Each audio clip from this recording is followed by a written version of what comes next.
What's happening? What's happening? Hey Brian, ready to knock out this episode? Let's do this, man. Apple Byte, you know how we do it, Apple baby. Byte. We got to do a good job since it's my last episode and everything. So. Wait, what are you talking about? You're leaving? Oh, you didn't hear, Brian? Yeah, I'm transferring to CNET New York. Transferring? But why would you leave? You said that Brian. we'd be together forever, man. You said it was forever. Brian, it's not you. It's me. Okay? Let's talk in a minute, okay? What? Talk?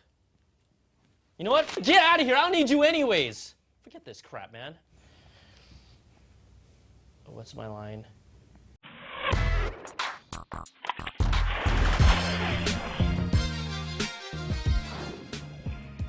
What's happening, guys? Brian Tong here, and welcome to the best Apple Byte for all the good and bad inside the world of Apple. That's right, I called it the best show I've ever done.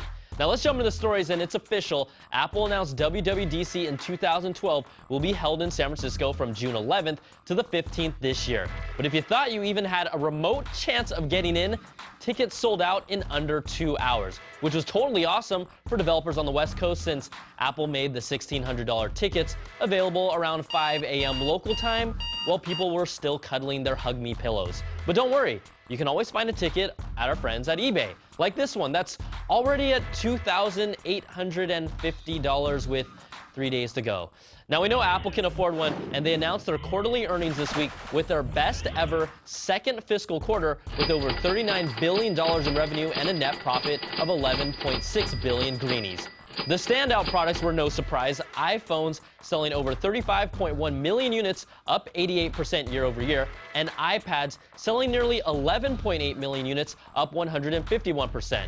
Now, Macs sold 4 million units, up 7%, and there was a drop-off with the 7.7 million iPods sold, down 15%.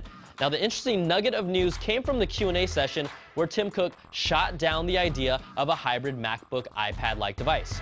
Cook said, "Anything can be forced to converge, but the problem is that products are about trade-offs, and you begin to make trade-offs to the point where what you have left doesn't please anyone. You can converge a toaster and a refrigerator, but those things are probably not going to be pleasing to the user. I personally would like a refrigerator toaster." Now, Cook's comments aren't discouraging. They're just making it clear Apple won't be doing anything like it in the near future. But there's more and more accessories serving this purpose, like the Logitech ultra-thin keyboard cover that earned the prestigious Editor's Choice from CNET. So let's check it out. I'm Scott Stein, and I like writing on my iPad. Well, I usually like writing on it if I don't have to do too many other tasks other than pure typing. And then when it comes to finding a keyboard for my iPad, it's a bit of a trial and error because some keyboard cases are really pretty bulky, and I don't always like typing on my iPad screen directly. Lo and behold, the new Logitech ultra-thin keyboard cover for the iPad. It looks like it's a laptop, right? No, it's an iPad with this new keyboard cover attached to it.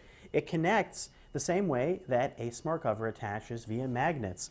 And this little thin case doubles as a keyboard that you can lay and set up with your iPad right through this little docking connector, and it even has magnets on the bottom. Pretty snazzy. This thin little case, when it's assembled, gives you access to a pretty full-size keyboard that connects via Bluetooth and gives you some really nice feeling keys in the middle, some cramped keys on the sides, but an experience that nearly matches what you're going to get in a Bluetooth keyboard that would be sold separately, but here you're getting something a lot thinner and something that attaches in a really sexy way with your iPad.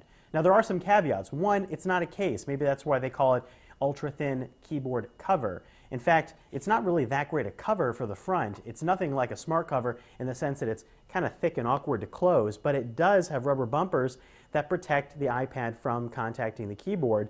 You're still going to need something to cover the back of the iPad, however, so you might want to get a smart cover, or you might want to keep it in a folio case when you're not using this. Unfortunately, if you try to put a smart back cover on the 3rd generation iPad, it won't dock with the groove on this keyboard. But if you have an iPad 2, you're in luck.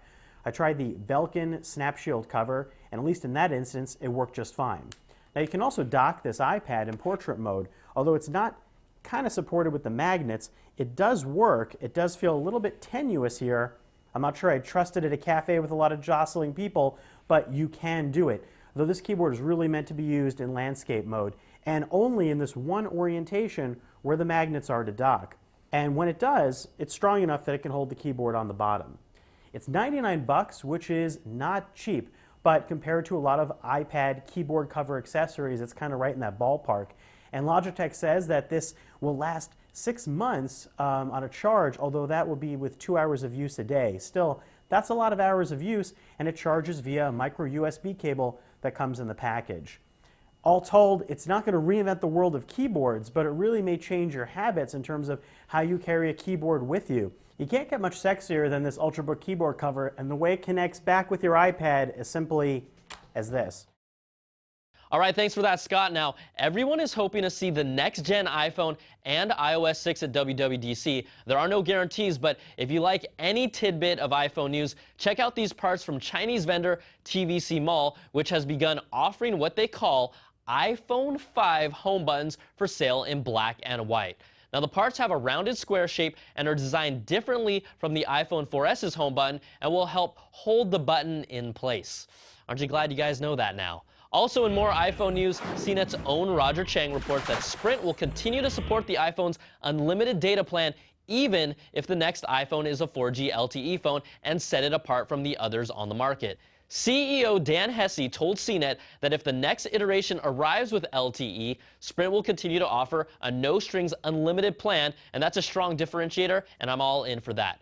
And you've got to love some of those analysts that make up an idea and publish it. A KGI Securities analyst reports that Apple may be preparing to drop the 17-inch MacBook Pro from its lineup due to weak sales. Now, I haven't heard any chatter about this. In our own CNET poll, the majority of 45% of respondents say they shouldn't kill it, 35% say the 13 and 15-inch models are good enough for them, and 20% say they'd like to see a 17-inch MacBook Air, backing up the idea that even if the 17-inch is its least popular model, it still serves a specific user and the creative professional market. And finally, guys, we wanted to send you off with some happy thoughts. Apple owns the patent to an iMac Touch concept all the way back from 2010. We've seen all-in-one Touch Smart desktops from HP, but check out this sweet concept video from Joachim Ulseth showing off the idea in action, incorporating a touchscreen, Mac OS X line functionality with Siri and more. It's really, really pretty, but how do you, the Apple biters, feel about a touchscreen iMac? Have you been waiting for one? Do you hate the idea, or is there something else you'd like to touch? Let us know at the applebyte@cnet.com, and we'll read some of your responses next week. That's going to do it for this week's show. Thanks for watching. I'm Brian Tong, and we'll catch you next time for another Bite of the Apple.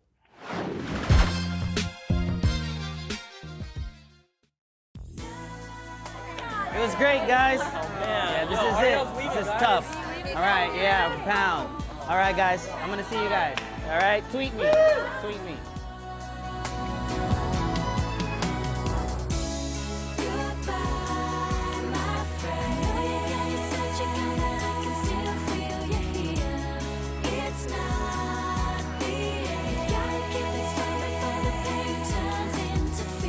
So glad we made it.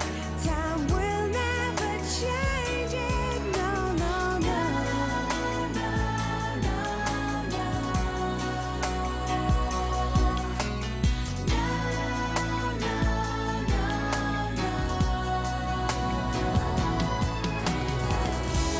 Goodbye, my friend. I know you're gone, you said you're coming. I can still feel you here. It's not